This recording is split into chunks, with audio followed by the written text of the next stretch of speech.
Hello guys, welcome to my channel. আশা করি সবাই ভালো আছেন।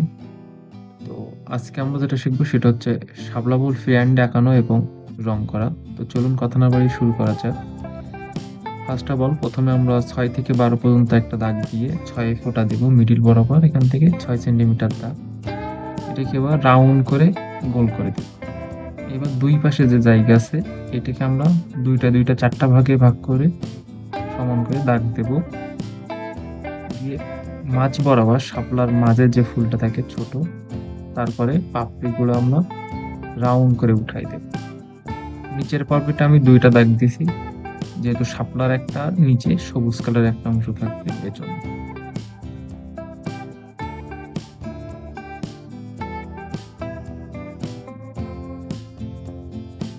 এবার এর প্রত্যেকটা পাপড়ির মাঝে আমরা ছোট করে দেব। নিচের পাতাটা আঁকানোর জন্য ১ম এ গোল দিয়ে মাঝ বরাবর উঠাই দেব। পাতা আঁকানোর জন্য ২ টা গোল দেব। দিয়ে ছোট্ট করে কেটে আমরা কেটে নেব। পাতার মাথাটা একটুখানি লম্বা হবে। এটা হচ্ছে এখানে আমরা একটা কড়ি দেব শাপলা। যে দাগগুলো আমার প্রয়োজন নেই সেগুলো মুছে নিয়েছি। ১ম এ ইয়েলো কালার দিয়ে এটাকে ভরাই নেব। এবার লাল রং দেব হালকা করে।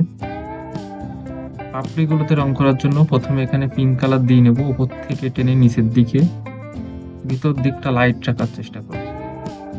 অর্থাৎ ভিতর দিকটা প্রত্যেকটা পাপড়ির ভিতরে হালকা হবে রংগুলো। সবগুলো পাপড়ি আমি একইভাবে রং করে নেব।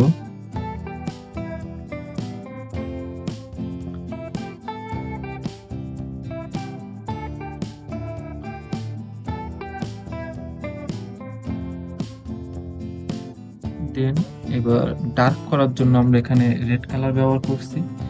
রেড কালারটাও ঠিক পিঙ্ক কালারের মতন উপর থেকে টেনে নিচের দিকে নামিয়ে দেব। তো আমার চ্যানেলে টিউটোরিয়াল ভিডিও আপলোড করি। আপনাদের ভালো লাগলে কিন্তু অবশ্যই লাইক, কমেন্ট, শেয়ার করতে ভুলবেন না। এখানে একটু বলে রাখি, এখানেও পিঙ্ক কালার দিচ্ছি। রঙের মাথা যদি মোটা হয়ে যায় আমরা একটু কাগজ ছাড়াই নিয়ে পেন্সিল কালার দিয়ে কেটে মাথাটা চিকন করে নিতে পারবেন।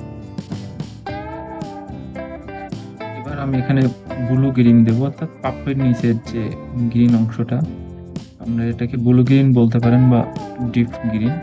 যে ব্লু কালার দিয়ে নেব। গ্রিন কালার দেওয়ার আগে যেখানে আমরা ব্লু গ্রিন দেব তার নিচেতে আমরা হালকা করে ব্লু কালার দেব, এতে ব্লু গ্রিনটা আরো বেশি ডার্ক দেখাবে।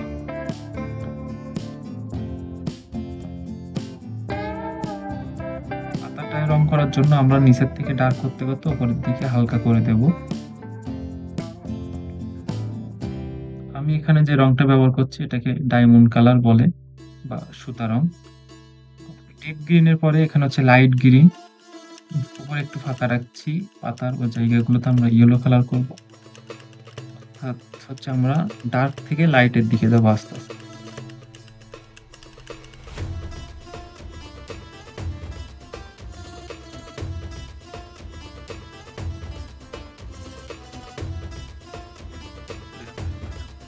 Light green, yellow colour, red colour দিয়ে পরিটা বুঝিয়ে দিলাম। জলে রং করার জন্য আমরা প্রথমে স্কাই ব্লু কালারটা দিয়ে নেব হালকা করে। জলের ঢেউ বোঝানোর জন্য আমি এখানে দাগ দিয়ে দিচ্ছি প্রায় রাউন্ড করে। এবার হচ্ছে ব্লু কালার দিয়ে আমি ডার্ক অংশটা বোঝানোর চেষ্টা করছি।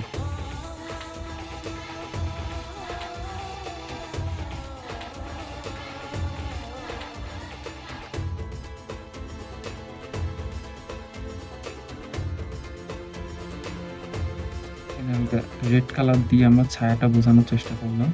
পাতার নিচে একটু ডার্ক করে দিলাম ব্লু কালার দিয়ে। পাতার ভিতরে শিরাগুলো বোঝানোর জন্য এখানে ব্লু কালার ব্যবহার করছি। সর্বশেষ আমি ব্ল্যাক কালারটা পেন্সিল কাটার দিয়ে কেটে মাথাটা চিকন করে নিয়ে বর্ডারটা দিয়ে দিই। বর্ডার দেওয়ার সময় যেটা মাথায় রাখবেন, একটু ধীরে দেওয়ার চেষ্টা করবেন, যেহেতু এটা কিন্তু বাঁকা হয়ে গেলে তখন আর সোজা করার কোনো সুযোগ থাকে না। তো আজকের ভিডিও এই পর্যন্ত। যদি ভালো লাগে অবশ্যই কিন্তু লাইক, কমেন্ট, শেয়ার করবেন।